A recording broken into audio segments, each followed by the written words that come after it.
Herkese merhaba, mutfağıma ve kanalıma hoş geldiniz. Bugün sizlerle birlikte daha önce hiçbir yerde görmediğiniz, el değmeden, kirletmeden çok rahat yapabileceğiniz çok lezzetli, yumuşacık ve gördüğünüz gibi kabarmalara doyamayan poğaça tarifi paylaşacağım.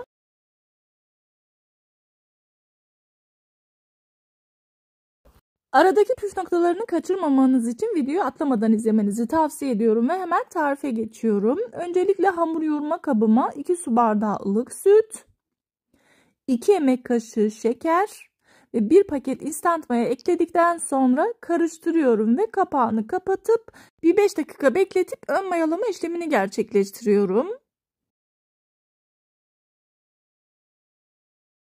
Evet, 5 dakikanın sonunda mayam gayet güzel aktif hale geldi. Bu aşamadan sonra geri kalan malzemelerini ekliyorum. 1 su bardağı sıvı yağ ve 1 yumurta akını ekledikten sonra sarısı üzeri için ayrılıyor. İlk etapta her zaman yaptığım gibi 4 su bardağı unumun tamamını ekliyorum. Ve 2 tatlı kaşığı tuzu da ekledikten sonra spatula ile karıştırarak geri kalan ununu da eklemeye devam ediyorum. Lütfen siz de aynı şekilde ununuzu kontrollü bir şekilde ekleyin arkadaşlar. Ben bu tarifi için toplamda 5 su bardağı artı 1 yemek kaşığı un kullandım. Evet, gördüğünüz gibi hamurumun kıvamı hala cıvık. Bu aşamadan sonra tekrar gerektiğini düşünüyorum ve 1 su bardağı daha un ekliyorum. Ve tekrar spatula ile karıştırarak unu hamura yediriyorum. Bu arada bir hatırlatma yapmak istiyorum arkadaşlar. Eğer videomu beğenirseniz beğenmeyi ve bir sonraki videolarımdan haberdar olmak için bildirimleri açıp kanalıma ücretsiz abone olabilirsiniz. Yorum yapmayı da unutmayın inşallah. Bir de beni diğer sosyal medya hesaplarımdan da takip etmek isterseniz eğer Rahma Baylan olarak aramanız yeterli olacaktır.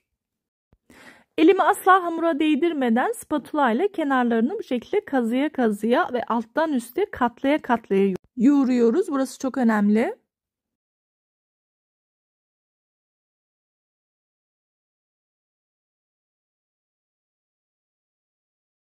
Son olarak 1 yemek kaşığı unumu da ekledikten sonra hamurumu tekrar spatula ile bu şekilde alttan üste alarak yoğurmaya devam ediyorum. Bu işlemi 1-2 dakika yapmanızı tavsiye ediyorum.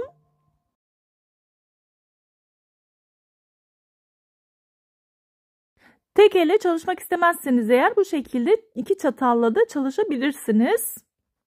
Ama bunu yaparken de mutlaka hamuru alttan üste katlayarak yoğurmanızı tavsiye ediyorum. Bana spatula ile daha rahat geliyor. Çatalla yapmak isterseniz eğer çatallarınızı önceden yağ batırmanızı tavsiye ediyorum. Yoksa benim gibi hamuru çataldan sıyırmakta zorlanırsınız. Evet, 1-2 dakika çatalla yoğurduktan sonra hamuru tekrar üzerine kapatıyorum ve sadece ortalığı toplayana kadar bir 5 dakika dinlendiriyorum. Bu sayede içindeki gluteni salacak ve hamur çok çabuk özüne kavuşacak. Gördüğünüz gibi hemen kıvama geldi ve elime de asla yapışmıyor. Tezgahımın üzerine biraz unladıktan sonra tekrar bu hareketlerle hamurumu hasırlıyorum. Bunu mutlaka yapın arkadaşlar. Bunu yaparsanız eğer hamurlarınız çok güzel kabaracaktır ve içi fosur fosur olacaktır. Evet, hamurumuzun kıvamı bu şekilde olması gerekiyor. Şimdi hamurumu tekrar hamur yoğurma kabıma alıyorum ve üzerini kapatıp yaklaşık bir 40-45 dakika mayalandırıyoruz sıcak ortamda.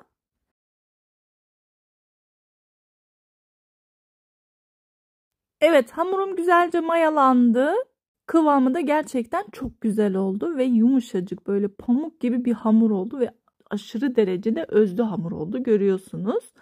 Şimdi hamurumu tekrardan tezgahımın üzerine alıyorum ve özellikle çok fazla bekleterek mayalandırdığımız için içinde çok fazla gaz birikiyor. O yüzden mutlaka bunu yaparak içindeki gazını çıkartın arkadaşlar, yoksa ekşi kokar.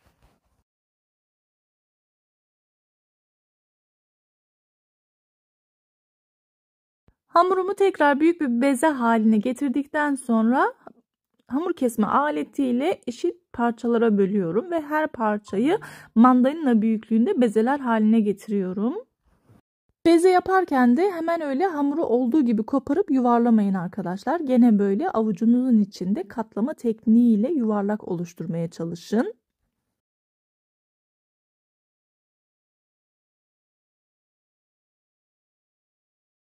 Bütün bezelerimi yaptım. Şimdi poğaçamızı şekillendiriyoruz. Gördüğünüz gibi bezelerim daha kabarmadan sadece yuvarladıktan sonra bu şekilde hamur kartıyla dibine kadar kesiyoruz.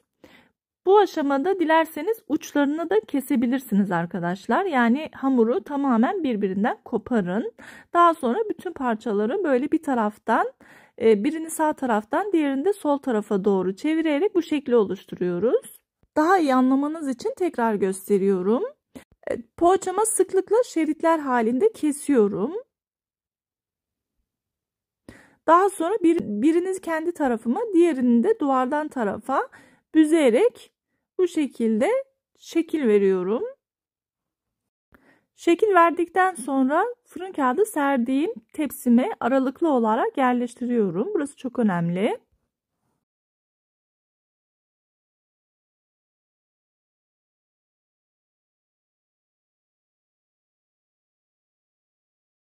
Evet arkadaşlar, gördüğünüz gibi poğaçalarımı yaptım. Bu şekilde yerleştirdim. Bayağı bir aralıklı olması gerekiyor ki çünkü hem tepsi mayasında hem de pişme aşamasında çok fazla kabarıyor. Emin olabilirsiniz.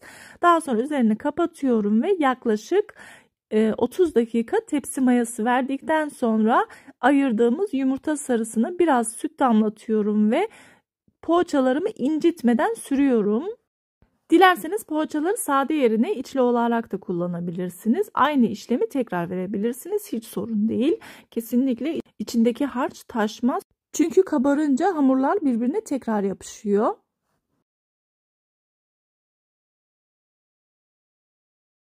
Evet, poğaçalarımı incitmeden yumurta sarılarını sürdüm. Şimdi dilerseniz çörek otu ya da susam da serpebilirsiniz. Ben ikisini birlikte kullandım.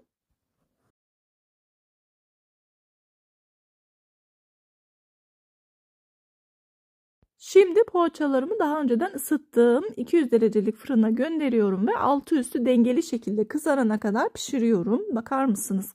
Fırındaki kabarma haline bakın. Gördüğünüz gibi poğaçalara nefes alacak yer kalmadı. Çok güzel yumuşacık poğaçalar oldu. Şuraya bakın. Kıvamına bakın.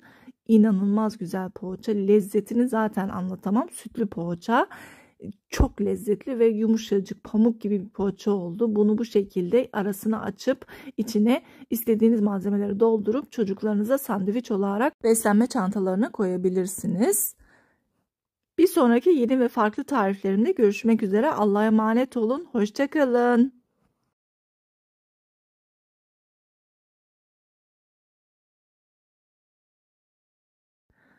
Bu arada görüntü karanlık çıkmış çünkü ışığın tam altındayım. Böyle dikkatli olduğum zaman bakın görüntüye gayet güzel aydınlık oluyor ve poğaçalarım çok daha güzel görünüyor.